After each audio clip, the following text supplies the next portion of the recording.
Madam एक सवाल और है, जो नई संसद बनी है वो नई संसद के अंदर जो अंदर का पूरा ऐतिहासिक जो वहाँ पर तथ्यों को उकेरा गया, पूरा हिंदू राष्ट्र और हिंदू के देवी देवताओं को वहाँ पर दीवारों पर उकेरा गया है, और ना बाबा साहब की प्रतिमा लगी पुरानी संसद की तरह, ना ही उसके अंदर तैल्य चित्र है। और सेंगोल जो राजतंत्र का प्रतीक है, राजाशाही का प्रतीक है, इस पर क्या सोचती हैं आप? और उसका मैं समझता हूँ जो हमारे पॉलिटिकल पार्टी हैं, जो संसद में बैठे इतने सारे ओबीसी और एससी एसटी सांसद हैं, वो क्या कर रहे हैं? कोई भी उसके खिलाफ नहीं खड़ा हुआ। देखिए, संविधान हमारे पूर्वजों की जो कमाई है, जो उनका संघर्ष है, उसका मजा लूट रहे हैं, क्रीम लूट रहे हैं हमारे नेता। 22.5% आरक्षण वाले SC ST भी और OBC भी, उनको जो है मोस्टली तो ब्राह्मण की लड़कियों से शादी करे बैठे हैं। हाँ, ठीक है। अच्छा, नशे में लिप्त हैं, अय्याशी में लिप्त हैं, अपनी पीढ़ियों के लिए जो है धन जोड़ के जा रहे हैं। तभी तो मिशन संविधान बदला जा रहा है। उस खड़ी व्यवस्था को बाबा साहब ने लिटाया था, अब हमारे नेता क्या करवा रहे हैं? दोबारा खड़ा। ये सेंगोल क्या कह रहा है? दोबारा वही व्यवस्था आएगी। और मैं आपको बता दूं, वहाँ पर बाहर मैं गई थी पार्लियामेंट हाउस में, मकर ध्वज द्वार, अशु द्वार। मैं सोचूं, गुलामगिरी में तो सही लिखा था, ये जानवरों की पंचायत बनने वाली है, संसद बनने वाली है, या ये जो है भारत के लोगों की जो है संसद बनने जा रही है? गुलामगिरी में लिखा था कि मछली के पेट से भगवान पैदा हो रहे हैं, पसीने से भगवान पैदा हो रहे हैं। वही तुम आज पार्लियामेंट में दर्शा रहे हो। तो यानी मनुस्मृति तुम्हें 2024 के बाद लागू करनी है, इसके स्पष्ट हिंट हमको नई संसद दिखा रही है। बाबा साहब की प्रतिमा हटाना यानी जो संविधान है उसको पूर्ण रूप से हटा देंगे, यानी इंडिकेशन दे दिया गया है। यानी वो बता रहे हैं कि मणिपुर कांड में 3 महिलाएं निभाई नग्न घुमाई हैं, जब हम संविधान बदल देंगे तो तुम्हारी सारी महिलाओं को दोबारा से नग्न घुमाएंगे। टेक्स्ट तुम्हें दोबारा देना। वहाँ तो खुद अमित शाह जाकर के बैठे हुए थे। वो क्या करने गए थे? कहाँ पर? मणिपुर वाले कांड में खुद जाके मॉनिटर कर रहे थे उसको। हाँ, मॉनिटर कर रहे थे वो, कि हम कहाँ पे अगर हम यहाँ पे विफल हो रहे हैं तो उस पॉइंट को कैसे ठीक करना है। तो इस महिलाओं के जो उनके RSS के एक बंदे से मेरी बात हुई, कहते आपको 3 महिलाएं नग्न दिख रही हैं, और वो जो है ना इतने दिन से जो है वहाँ पर युद्ध छिड़ रहा था वो दिख नहीं रहा है। तो यानी महिलाओं का नग्न घूमना, 50% महिलाओं का नग्न घुमाना इनको कोई मायने नहीं रखता है, धर्म इनके लिए मायने रखता है। राजबाला सैनी जी, पीछे हम देख रहे थे, लगभग 1.5 साल हुआ होगा इन बातों को। हिजाब जो मुस्लिम महिलाओं के कल्चर में हिजाब पहनती हैं उस पर बड़ी चोट की जा रही थी, और वो कोर्ट तक गया, बहुत बड़ा मामला बना, उछला भी उस टाइम। तो ये जो मोदी जी हैं, हिजाब पर ये RSS वाले सवाल उठाते हैं, और मेरा सवाल आपसे है कि जो 80% जो महिलाएं हैं जो गांव में रहती हैं, या हिंदू कह लीजिए, उनके घूंघट पर ये लोग सवाल क्यों नहीं करते? देखिए, आप मेरे से ना बीजेपी की तो बात ही मत किया करो, दोगले लोग हैं ये। ठीक है, हिंदू मुस्लिम पे, आम जनता पे लड़ाते हैं, और अपनी बेटियों के साथ शादी जो है मुसलमानों से करवाते हैं। आम जनता अगर कर ले तो लव जिहाद का नाम देके उसको मरवा देते हैं। ठीक है, करीना कपूर ने अभी शादी करी तो किसी ने उंगली उठाई? कोई उंगली नहीं उठाता है। जितने नेता आप देख लो, अटल बिहारी वाजपेयी हो, चाहे कुछ उर्मिला मातोंडकर हो, इनके ये कर सकते हैं शादी। ठीक है, लेकिन अगर कोई गरीब करता है तो लव जिहाद का नाम देके दंगे करवा देते हैं। तो ये दोगले लोगों की नीति मुझे तो खैर पसंद नहीं है। बाकी रही इस देश में भेद, देखिए मैं दिखा रही हूँ आपको।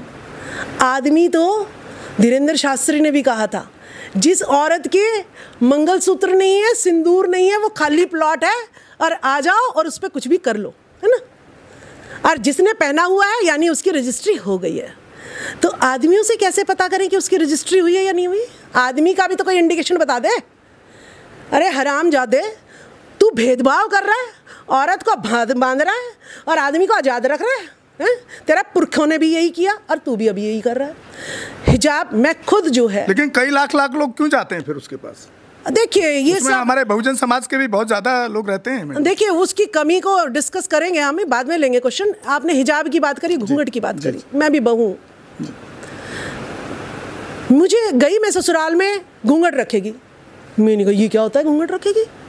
मैंने कहा क्यों घूंघट रखूँगी, मुझे नौकरी के लिए जाना है, मुझे जो है ना घर पे आना है, 1-1.5 किलोमीटर मुझे चलना है, मैं घूंघट निकाल के आऊँगी। मैंने ऐसा क्या गुनाह कर दिया जो मैं घूंघट निकालूंगी? मैं घूंघट नहीं निकालूंगी।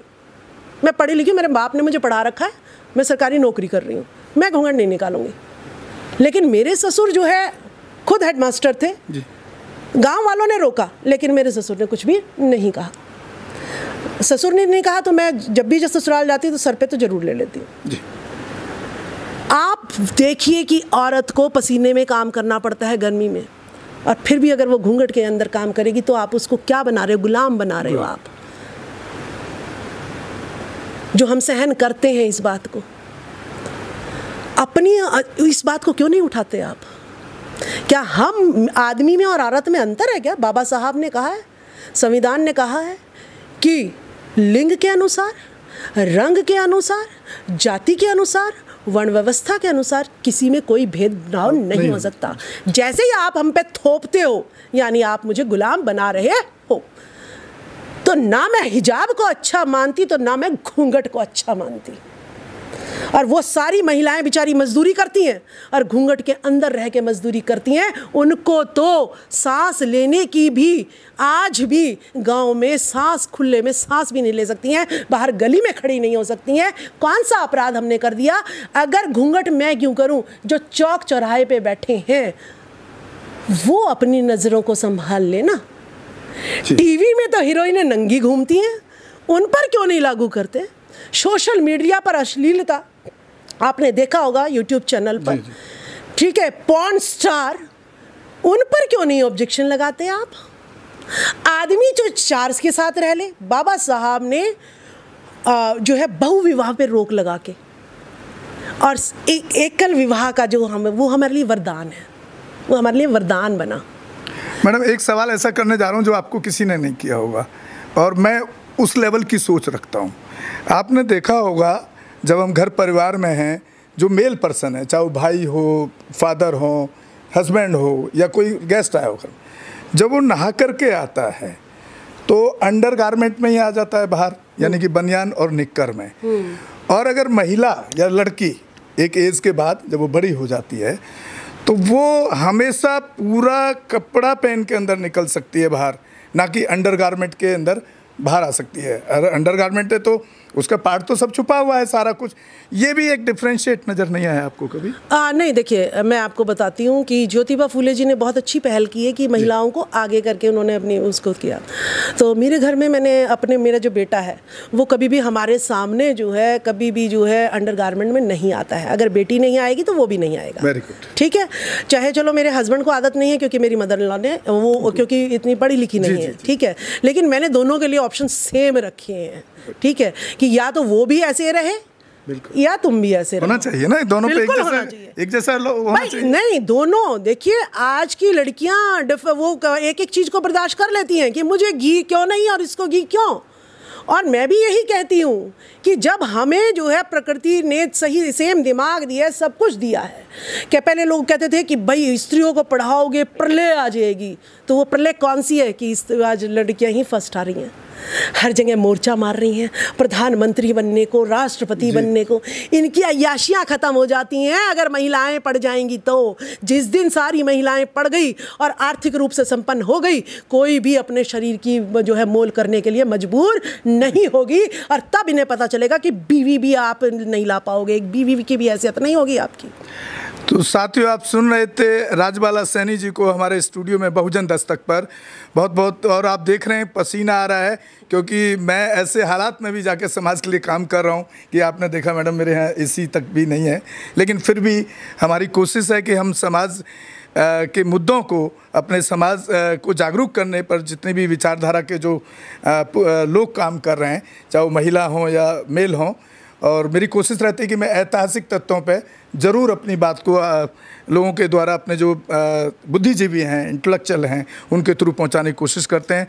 और बहुत बहुत साधुवाद आपको कि आपने इतनी गर्मी झेल करके भी कम से कम आधा पौना घंटा आपने मुझे लगता है कि अपने जो तथ्यों को रखा है हमारे चैनल। गौतम जी, मैं आपको भी जो है साधुवाद करती हूँ, आपके आगे भी नतमस्तक होती हूँ कि आपकी ज़िंदगी में भी जो बवाल मिशन को लेके की वजह से जो है आपकी ज़िंदगी में जो बवाल आया, आर्थिक जो है आपको लॉस सहन करना पड़ा, लेकिन आप मिशन को फिर भी नहीं छोड़ रहे हैं, तो मैं आपको भी नमन करती हूँ। और पसीना जो बहाता है वही इतिहास रच पाता है। तो ये तो शुक्र मनाइए कि मैं आज जो है छत के नीचे खड़ी हूँ, नहीं तो हमें तो सड़कों पे लड़ाइयाँ लड़नी है। हमारा संघर्ष वाले हम लोग हैं। बहुत बहुत शुक्रिया आपका, बहुत बहुत धन्यवाद। राजबाला सैनी जी को सुन रहे थे और हम उम्मीद करते हैं आप हमारे चैनल को ज़्यादा से ज़्यादा शेयर करें, सब्सक्राइब करें, ताकि इसी तरह हम अपने बहुजन महापुरुषों की विचारों को देश विदेश तक पहुंचाने में कामयाब हों।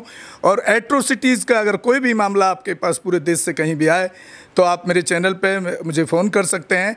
उसमें हम 99% जस्टिस दिलाने में हमें बिल्कुल कामयाबी मिलती है। और अब बहुत सारे केसों को और बहुत सारे मनुवादियों को मैं अभी तक जेल भिजवा चुका हूं।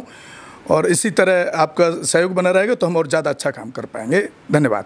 हमारे चैनल बहुजन दस्तक को लाइक, शेयर, सब्सक्राइब देखना मत भूलिएगा। जय भीम, जय भारत, जय संविधान, नमो बुद्धाय। धन्यवाद। चैनल आर्थिक समस्या से गुजर रहा है। अगर आप बहुजन समाज में बाबा साहेब अम्बेडकर और तथागत बुद्ध की विचारधारा को अधिक से अधिक लोगों तक पहुंचाना चाहते हैं तो हमें आर्थिक सहयोग प्रदान करें, ताकि हम अपने चैनल के माध्यम से देश विदेश में समता, बंधुता, एकता और संवैधानिक अधिकारों को ज्यादा से ज्यादा लोगों तक पहुंचा सकें। आप अपनी सहायता राशि नीचे लिखे खाते में जमा करा सकते हैं।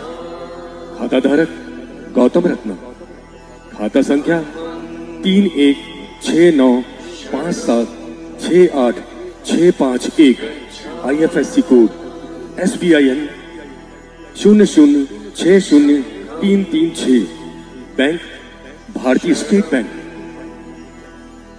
आप हमारे बैंक खाते का विवरण स्क्रीन पर भी देख सकते हैं। जय भीम, जय भीम। मैं गौतम रत्ना आपका बहुजन फिल्म प्रोडक्शन में स्वागत करता हूं। और आप हमारे प्रोडक्शन हाउस के अंदर अपना कैरियर बना सकते हैं as a film director, as a producer and actor and actress and editor and cinematographer also.